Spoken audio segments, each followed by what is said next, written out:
अस्सलाम वालेकुम। उम्मीद है तुम सब खैर खैरियत से होगे।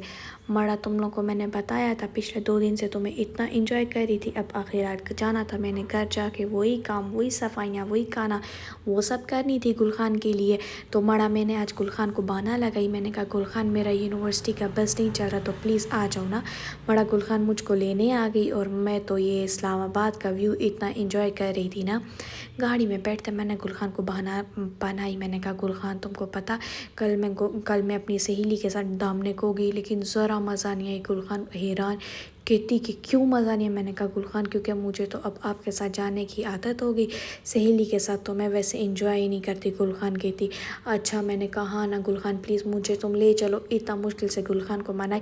मड़ा गुलखान के मुंह पे ऐसा हंसी आ रही थी ना, ऐसा स्माइल आ रही थी जैसे जंग जीत लो, लेकिन अंदर से मुझे गुलखान से ज़्यादा हंसी आ रही थी कि मड़ा गुलखान को देखो बातों में आ गई मेरी। लेकिन अगर तुम अपना मियाँ से उसका तारीफ़ करके बात नहीं मनवा सकती ना तो मड़ा तुम कोई कामयाब बीवी नहीं है। तो तुम किसी से थोड़ा बहुत कोर्स कर ले अपने गुलखान को मनाने का।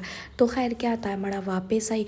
इतना थकी हुई थी लेकिन बोलने का तो कोई जवाब ही नहीं था, क्योंकि अगर मैं कहती कि मैं थकी हुई तो गुलखान मुझे कहती तो तुम कल क्यों गई थी अपनी सहेली के साथ, तब तो घूमते हुए तुम नहीं थकती। तो खैर क्या था, वापस आई शरीफ बीवियों की तरह सीधा किचन में गई। किचन का हालत इतनी गंदी थी ना, लेकिन अब इतना हिम्मत नहीं थी कि रात को अब किचन साफ़ करती। मैंने जल्दी से गुलखान के लिए चिकन चिल्ली ड्राई बनाई। बड़ा ज़िंदगी में पहली दफ़ा बनाई लेकिन इतनी टेस्टी थी ना कि गुलखान खुद हैरान कि ये मेरी गुलालाई के हाथ में इतना जायका किधर से आ गई।